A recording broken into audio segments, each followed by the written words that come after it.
तो आज हम इंग्लिश की एक बहुत ही मज़ेदार story a tale of two birds के बारे में पढ़ेंगे।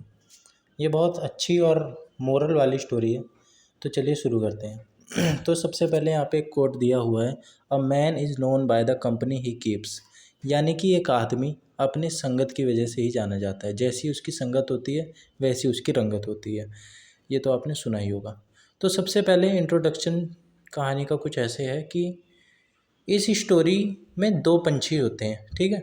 दे react to different situation in different ways. वो अलग अलग परिस्थिति में अलग अलग वेज में रिएक्ट करते हैं, ठीक है।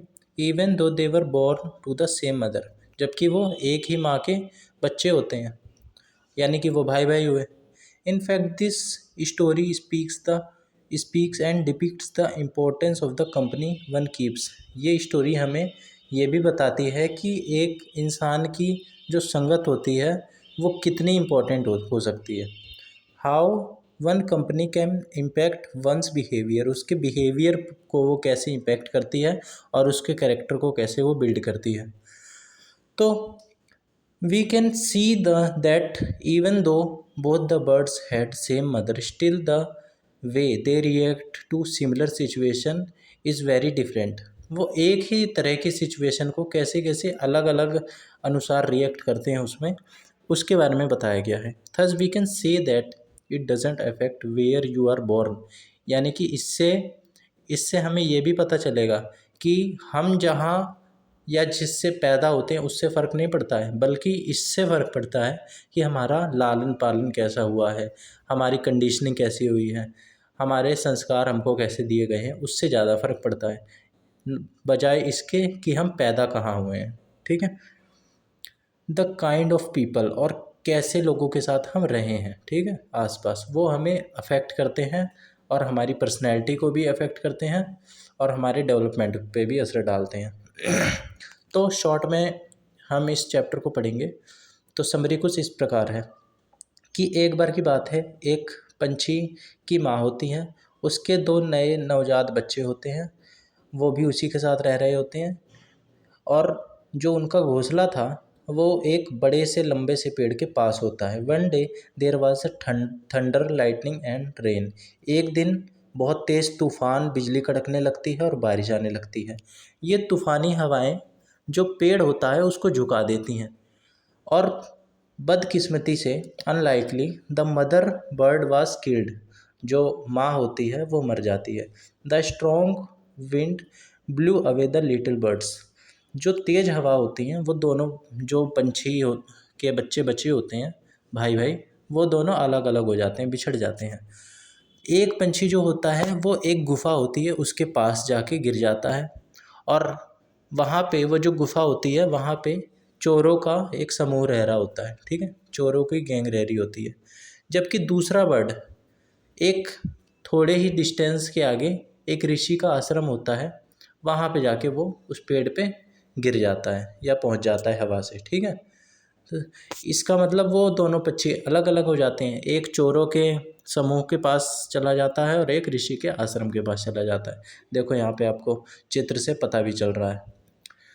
तो जो पहला पंछी होता है जो उस गुफा के पास गिरा होता है जहाँ पे चोर रह रहे होते हैं, और the second bird made his nest on the tree near the rishi आश्रम।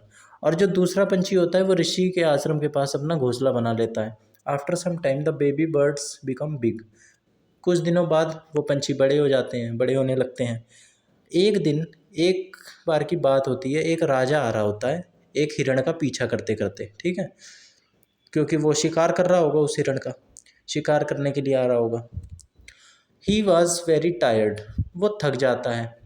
He got off his horse, वो अपने घोड़े से उतरता है और वहीं पास में एक ट्री होता है गुफा के पास वाले, वहाँ पे जाके वो पेड़ के नीचे बैठ के आराम करने लगता है। तभी the king heard a big brown birds voice.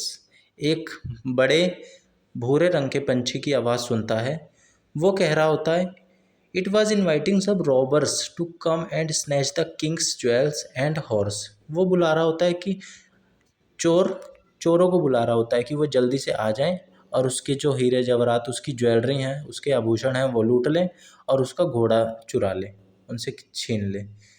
क्योंकि वो उसी संगत में पला बड़ा होता है, इसलिए वो यही जानता है।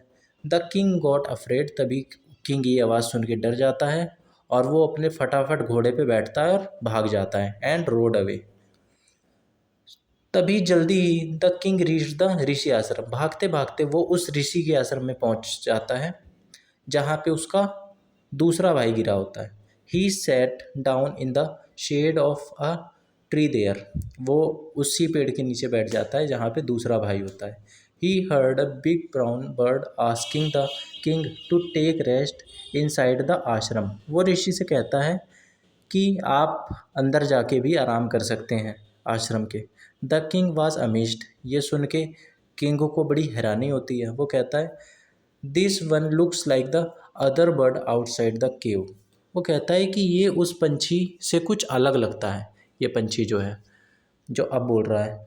The bird told the king that his brother had made friends with robbers, तभी वो पंछी बोलता है उस राजा को कि वो उसका ही भाई है और वो जो है चोरों को अपना दोस्त बना लिया है, इसलिए वो चोरों की ही भाषा बोलता है, इसलिए वो चोरों की तरह ही हो गया है। ही टॉक्ड लाइक रॉबर्स, ठीक है। द ऋषि रिटर्न सून, कुछ देर बाद ऋषि आते हैं और वो राजा को इनवाइट करते हैं और वो जो अपने साथ खाना लाए होते हैं वो उसे ऑफ़र करते हैं राजा को कि आप हमारे साथ मिलके भोजन कीजिए। The king told the Rishi about the different behaviour of the two birds, जो राजा होता है वो उस ऋषि को सारी घटना बताता है, उस पंछी के बारे में भी जो चोरों के साथ रह रहा है और इन पंछी के बारे में भी जो उस ऋषि के आश्रम के साथ रह रहा होता है। The Rishi told him that it was the result of their company, तो सारी बात सुन के ऋषि सीधा सा उत्तर देता है कि ये कुछ नहीं है, ये सीधी सी बात है, ये उसी चीज़ का असर है जैसी इंसान अपनी संगत करता है, सीधी सी बात है। तो इस कहानी से हमें मोरल भी यही मिलती है कि we should make friends with the people who are good of nature, जो नेचर के अच्छे हों, दूसरों का अच्छा करें, ठीक है, और मन में किसी प्रकार की कोई कड़वाहट ना रखें, दूसरों से राग द्वेष मिथ्या इन सब चीज़ों से परे रहें, ठीक है, दिल के अच्छे रहें, वो किसी का बुरा ना करें, हमेशा हमें उनकी कंपनी करनी चाहिए और बुरे लोगों से हमेशा दूर रहना चाहिए, क्योंकि बुरे लोग हमें भी बुरे कर देते हैं, जैसे कि वो चोर के साथ रह रह के वो पंछी हो गया था, ठीक है। इसीलिए एक कोट भी है, a man is known by the company he keeps, यानी कि इंसान अपनी संगत की वजह से ही जाना जाता है। तो यहाँ पे कुछ वर्ड मीनिंग दिए गए हैं रॉबर्स का, रॉबर्स जो चोर होता है, फॉर्चुनेटली यानी कि सौभाग्य से, ठीक है। ब्लू डाउन वो नीचे गिर जाने का मतलब होता है। हंट, हंट का मतलब होता है शिकार करना। अलाइक का मतलब होता है सिमिलर, एक जैसा। वेलकम का मतलब होता है स्वागत करना। और इमिटेट्स का मतलब होता है कॉपी करना, यानी कि नकल करना। यहाँ पे चित्रों के माध्यम से भी आप हंट का मतलब, रॉबर्स, ब्लू डाउन, इमिटेट का मतलब समझ सकते हैं। तो लास्ट में यहाँ पे कुछ क्वेश्चन आंसर दिए गए हैं, उसका आप जवाब कमेंट में भी दे सकते हैं या अपने मन में भी दे सकते हैं। What is the moral of the story of tale of two birds, पहला क्वेश्चन ये है कि यानी कि इस कहानी का मोरल क्या है आपके अनुसार। What lesson do we learn from a tale of two birds, हमें क्या शिक्षा मिलती है या हमें कौन सा इससे ज्ञान मिलता है इस लेसन को पढ़ के, इस कहानी को पढ़ के। What is the theme of the story the bird, what is the theme of the story the birds, तो इस कहानी में जो पंछी हैं उनकी अलग अलग जो नेचर है उसके बारे में आपको बताना है। How did the two birds live before being separated, तो ये कुछ क्वेश्चन है, आप पूरा चैप्टर भी पढ़ सकते हैं अपनी बुक से, ठीक है, और इन प्रश्न का उत्तर दे सकते हैं कमेंट में। तो आज के लिए इतना ही, मिलते हैं आगे। Thank you.